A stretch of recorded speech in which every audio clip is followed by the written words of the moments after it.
Ayan, what's up? Ako nga pala si BT at nandito ngayon tayo sa BT Reaction and welcome to my channel, Tunay na Kritiko.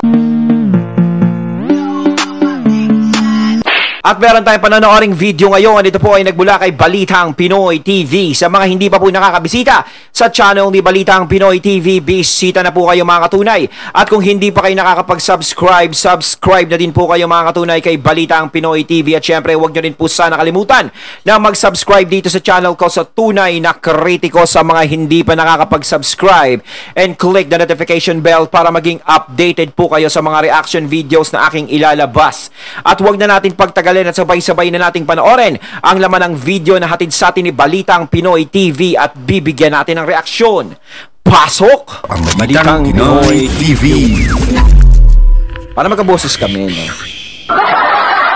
Magandang araw sa atin lahat. Ayun! Si Sir Badong Aratiles. Mampanig kayo ng daigdig naroon. Dito na naman tayo sa another episode ng ating vlogs. Yes. Pag-uusapan natin ngayon, ito po, no? Yung mainit na mainit po ng issue. Bakit po tayo tutol? Ano po yung tinututulan natin actually sa charter change? At tama po si Tatay Digong nung sinabi niya po, no, naniniwala tayo. Hindi man umamin yung House of Representatives, natakot po sila sa PMA manifesto, no? At ano po epekto nito sa mga susunod, no? Yung panawagan po ni Tatay Digong na maging mapagmatsyag yung uniform bahagi ng ating ng ating lipunan, yung pong mga pulis at kasundaluhan ay mukhang tumutugon po dito. Hindi man aminin ng gobyernong ito, may epekto po yung mga panawagan ni Tatay Digong, no? Pahiwatig din po yan na hindi all power, lalong-lalo na yung House of Representatives pagdating po sa kanilang mga kagustuhan at yung kapritsyo ng mga congressman. Yan po mapag-usapan natin, pero bago yan, kung bago ka pa lang dito sa ating channel, mag-subscribe ka na. Dahil ito lang ang tayong channel na may kinikilingan, may pinapanigan, una sa balita, uli sa impormasyon, kaya ano pang hinihintay nyo? Pindot na, okay. Nililito po tayo na sinasabi na bumababa ang rating ni Sara Duterte. Ang katunayan po, si Sara Duterte po ang number 1 sa trust rating at number 1 sa approval rating. Huwag po kayong magpaling lang dahil never pa pong tinanong sa survey. Ang tinatanong lang po, yun lang po yung nilalabas. Pero sila, interpretasyon ang gusto nilang ilabas. Interpretasyon nila para pasamain, pabagsakin ng popularidad ng mga Duterte. Hindi po sila nagtatagumpay sa kasalukuyan. Ito lang po, no, medyo ang nakakatakot po, mukhang hindi na po pumapayag yung mga uniform men natin, lalo na po yung mga opisyal na tapat na nanungkulan, no, nung sila ay nanunungkulan pa. Lalo na po yung mga kasundaluhan natin na nagbuwis na ng napakaraming buhay para sa pakikipaglaban dito sa mga rebelding NPA Communist Party, no? Nakakatakot po yung nakaramdam po sila, nakakatakot po para sa mga kalaban na naramdaman nila na may power pala talaga sila pag nagsama-sama, no? Yung pong manifesto pa lang, kinatakutan na yan. Hindi po amin yung House of Representatives na ito po ang dalian, pero hindi po nila, wala po silang katwiran.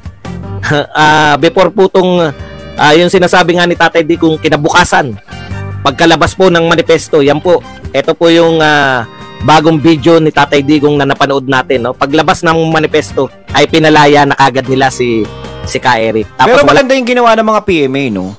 As in talaga hindi sila nagiging sunod-sunuran sa kung ano man, 'di ba? Parang yung ginawa nilang 'yan, no? Bahala na kung ano magiging desisyon sa atin, no? Kung magagalit sila sa atin. Basta alam nila yung tama. Pumapabor na sila kung anong tama, hindi nila kinokonsente kung ano yung mali. 'Di ba? Kita naman kung ano yung lakas nila, pinakita nila.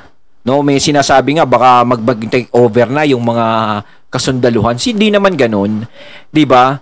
Kung tutusin, kaya sila kumilos, siguro, dapat kaming kumilos, hindi dapat to ipagbaliwala. No? Kumbaga, hindi sila natakot kahit nandiyan yung, syempre, sa gobyerno nga, di ba? Parang kakalabanin nila ng ganun. Pero mas pumabor sila kung sino ang may katwiran. Yun ang kanilang pinaglaban. Diba? Parang nag-ano pa ako, nag-endorse pa. Attorney Sisiso. Di ba? Marunong silang tumingin kung ano ang tama at mali. Kaya, palakpakan sa kanila. Wala na tayo narinig. Hindi na po dumaldal ang mga congressman tungkol po dito. Ngayon, ang kaya nga po, totoo po yung sinasabi ni Tatay Digong, kahit po hindi nyo paniwalaan, no? Na ang panawagan ni Tatay Digong, ngayon po natin napatunayan na siniseryoso siniseryoso po ng mga PMA, ng mga sundalo, mga pulis. Kala ko po nung una talagang nagpalit ng administrasyon, nagpalit na po ng hindi naman po kinakailangan ng loyalty nyo kay Pangulong Duterte, di po ba? Ang loyalty po dapat ng lahat ng opisyalis ng pamahalaan ay loyalty sa Pilipinas. Yes. Kitang-kita naman po, no? Pinaliwanag kanina sa video. Ewan ko kung kanina lang naganap 'yun, kasi bago lang daw 'yun eh. Nakita ko lang po sa kay KPL. Sabi ni KPL, ito ay naganap lang kanina. No, yung pagtitipon ng yung partido ni Pangulong Duterte, yung PDP Laban. So may bago pong nilabas si Pangulong Duterte. Ayun nga po, yung reaction niya doon sa pagpapalaya kala Eric. Actually, sinabi ni Pangulong Duterte, grabe. Sabi niya, totally walang basis yung pagpapakulong kay Lauren Badoy. At ito naman po yung pagko-question ba. Mali na palang questionin ngayon. Ito po yung mula, no? Mula po, yun po yung paliwanag ni Pangulong Duterte kung bakit po naglabas ng manifesto yung mga PMA. Ang sinabi po niya, sa pagkakaintindi ko, hindi po papayag yung ating mga PMA graduates na hindi po sundin ang batas. Mahirap po yun. Kaya yung akala ng mga hari-harian ngayon, yung akala nila na wala na pong power yung mga panawagan ni Pangulong Duterte, pag sinabi niya sa mga kasundaluhan na magmatsyag kayo, hindi naman po sinasabi ni Pangulong Duterte na gumawa kayo ng illegal. No? Ang sinabi niya, magmatsyag sila. Pero nung panahon talaga ni FPRRD, nung siya pa yung namumuno, no, siya pa yung presidente, is ang ganda ng mga binigay niyang privilege sa mga kasundaluhan. Talagang mas inasikaso niya, no? Talagang lahat, no? Kaya siguro tumatanaw lang din sila, no? Pero hindi naman yung tumatanaw na konsintihin din si FPRRD kung may mali siyang gagawin, no? Tungkol naman doon is nakita din naman ng mga kasundaluhan na may punto at tama naman yung pinapanawagan ni FPRRD. Mas gusto nila na umiral ang batas at maipatakbo to ng tama. Dahil sa Kongreso, di ba, yan ang gumagawa ng batas. So, dapat hindi nila baliin kung ano ang batas na kanilang ginagawa. At syempre sila, yung mga pulisan, sila yung nagpapatupad. So, eto, yung ginawa kay Ka Eric at kay Doc Badoy is alam nila na mali. Hindi lang dahil sa gumawa sila ng ganon, dahil sumusunod sila kay FPR, hindi ganun. Kumbaga, namulat din ang isip nila. Alam nila na mali na yung ginagawang trato kay Ka Eric at Doc Badoy. No, sa kasimple-simpleng katanungan lang at hindi sinabi ko sino yung testigo, yung source nila is ganun na yung mangyayari sa kanila. Parang napakabigat na bang kaso yun para ganunin sila. At si Ka Eric is nagbalik loob sa pamahalaan na dapat magkaroon siya ng ayos na treatment, hindi yung ganun na nakikipagtulungan ka na sa pamahalaan pero ikukulong ka pa. 'Di ba? Ang pangitignan, maling-mali. Bantayan, magbantay. Kung tumutupad pa sa saligang batas, no? Umaayon pa sa saligang batas itong mga inaasal nitong mga to. 10 kayo nakakita na sunod-sunod na sa resolution para protektahan ang bawat isang House of Representative. Saka nakakita ngayon lang po ako nakakita na sila yung magkakakampi. Si Franz Castro ay may special resolution. Dapat yung resolution na yun Franz Castro resolution. Grabe po. Kaya parang sa Congress, no, may sarili na silang mundo. Para sila na lang, no? Bawal kayo rito, ang kontra sa amin, tablado. Galit po ang mga, sana nakikinig po ang Pangulo, no? Yung isinusulong nyo na peace talk, parang hindi po masisikmura yan ng ating mga kasundaluhan. Kung kailan malapit na, suportahan na lang po natin yung NTFL CAC. Di po ba? Malapit na po yun. Malapit na po magtagumpay. Huwag po nating bawasan ng pondo, dagdagan po natin. Yung pong pondo. Okay. Mamaya po tayo mag-shoutout at magbabasa ng inyong mga komento para tuloy-tuloy lang po tayo, no? Paalala lang po. Maya-maya po pagkatapos po ng ating topic. Okay, speaking po, basahin po natin itong mga reaction po nila, no? Hindi na naman daw po nagpakita. Ito po, nakakatawa tong Nakakatawa tong no show. Alam po natin yung sinasabi dito, no? Di umattend sa filing ng counter affidavit noong December 4. Di rin naka-attend kahapon, walang paramdam ng okay lang po 'yun. Totoo po 'yun na hindi po umattend. Dahil hindi nila alam, no? Valid po 'yun. Yung kahapon, hindi rin po umattend si Pangulong Duterte. Paliwanag lang natin, mukhang hindi po natin napapaliwanag na maigi, no? Ang question po, illegal po ba pag hindi umattend si Pangulong Duterte? Required po ba siya na hindi siya umattend? Hindi po. Magpa-file lang po siya ng counter affidavit. Ano po ang bawal kung hindi siya magpa-file ng counter affidavit, di ba? Ibig sabihin, hindi niya re-recognize yung korte. O tanong po, dapat ba personal yung pagpa-file ng counter affidavit? Hindi po. Bakit po hinahanap ni Franz Castro? Kasi po si Franz Castro nasanay sa Kongreso na lahat ng kanyang kapritsyo sinusunod ng speaker. Ayun po yun. Nagmaktol na meron siya. Spoiled no? Si Franz ngayon nagiging spoiled ata ngayon sa Kongreso, Nababalita ka ng ganyan. Pero dati, no? Nung panahon talaga dati, hindi siya na-i-spoil. Ngayon, na-i-spoil na naman. Ay! Si Sara Duterte, napatanggal yung CIF.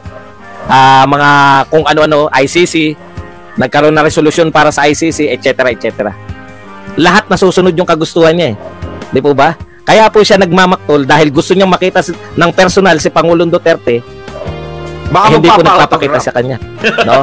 Ang importante po, nag-file po nakita niyo naman, nasaksihan natin, no? Naroon ng mga abogado, nagpunta puro, nag-file po ng counter affidavit. Importante. Yan po ang katotohanan. Na-video po natin yan. Naroon po si dating Congressman Paras. Dating Congressman ba yun? Alam ko dati. Naroon pa po yung mga nagagandahang mga muse. Ay, na-videohan po yun. May counter affidavit po at natanggap na po ng kampo ni Franz Castro. O ano pa po inaangal nyo? Lahat po yan, propaganda lang nila Sasabihin nila, natakot. Anong pinagsasabi nyo natakot? Si FPRRD matatakot. Parang kay FPRRD, walang puwang salitang takot. Parang, diba? Kasi kung natatakot yan, kung takot yan, nung presidente yan, hindi niya binangga yung mga malalaking tao talaga. Na sinasabi, yung nasagasaan ng war on drugs niya is yung mga maliliit lang. Ay, napakalabo po nun. Dahil kitang-kita niya naman po sa dalawang mata niyo kung sino talaga yung mga binangga niya. As in, mga kilalang tao, talagang mai-impluensyang tao. Tapos, yung binutasan siya na binangga niya yung mga ganun. Si FPRRD daw yung Lords of the Lords. Parang Lord of the Ring. Parang ganun, di ba? Siya pa yung napagbintangan bandang huli. Marios. Okay. Di umattend sa filing ng counter. Ito nakakatawa rito sa tao na to. Wala daw pong paramdam si PRRD sa lumindol at nagbombahan sa Marawi. Walang paramdam sa bombahan sa Marawi. Halos isang buwan na ang huling episode ng TV show. Gikan sa masa siguro yung sinasabi nito. Nako mga DDS, ano nangyari kay tatay? Palihim na din nila ulit ba sa Singapore? Nakakatawa, di po ba? Ba't niya po problemahin yun? Hindi naman siya yung presidente na. Dali. Hindi niya nabalitaan na nagme-meeting ng ating mga Liberal Party. Okay. Political advisor si Jing Paras. Okay. Baka nakakalimot po tong mga tambi vloggers na si Pangulong Duterte po, baka tulog po kayo, hindi na po siya ang presidente. Yun yung sinasabi ko. Bakit niya po problemahin yung mga ganong problema na hindi niya naman dapat na problemahin dahil hindi na siya presidente? Diba kung presidente si FPRRD, malamang aaksyonan niya yan. Inaksyonan niya nga dati, diba? Nagdeklara siya ng martial law sa Mindanao, yung nangyaring bombahan doon. Mariosip naman kayo.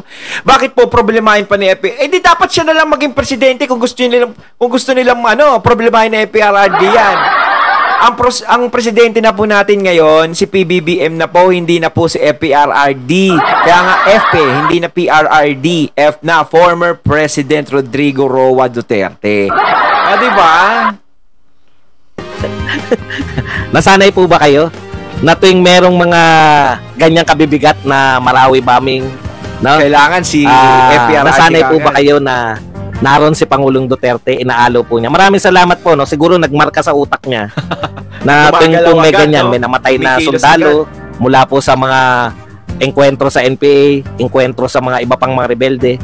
Pag meron po mga bombahan, na siguro natanim sa utak niya na naroon si Pangulong Duterte, yakap-yakap yung mga pamilya, no? Yun siguro yung nasa isip niya na dapat akala niya trabaho ni Pangulong Duterte yun, no? Siguro Hindi lang natin alam. Pero sana alam niyo po, no? Sana po walang-wala po kayo sa talino ng mga alam niyo, Tambi, BBBM. Mawalang galang na po, no? Walang-wala po yung mga supporter ninyo sa Twitter, supporter niyo sa YouTube, mga YouTuber. Sa husay po. Wag na po ako kasi henyo ako eh. Mama, ikukot na naman ako dito, henyo. Henyo daw si Badong. Wag na po ako. No? Pero wala pong panama talaga eh. Ganito po mag-isip. Hinahanap niya mula daw sa Marawi bombing si Pangulong Duterte. Ano ba namang utak yan? No? Hinahanap mo ba yung kalingang makaman ni Pangulong Duterte tuwing may mga sakuna? Hanapin mo yung Pangulo ngayon, hindi po yung nakaraang Pangulo. At nag-intriga pa na baka daw dinala uli sa Singapore. May pinagsasabi yung dinala sa Singapore. May pinagsasabi yung dinala. Siyempre kung si FPRRD makialam diyan, siyempre sabihin naman ng iba na nag-aanap kay Duterte na ganyan. Sabi, umiepal naman tong na to, ex-president. Ganon din nasasabihin nila eh. Walang ligtas si FPRRD. Pangit din nasasabihin sa kanya eh. Sabihin nila, may presidente naman, umiepal naman. Diba? Ganon yan eh. Kaya eto naman, hindi siya nagpunta dyan, wala siyang ginawang pagkilos. Ginaganyan din siya. Na nagtatago naman daw. Kalabas kayo. Sa Singapore.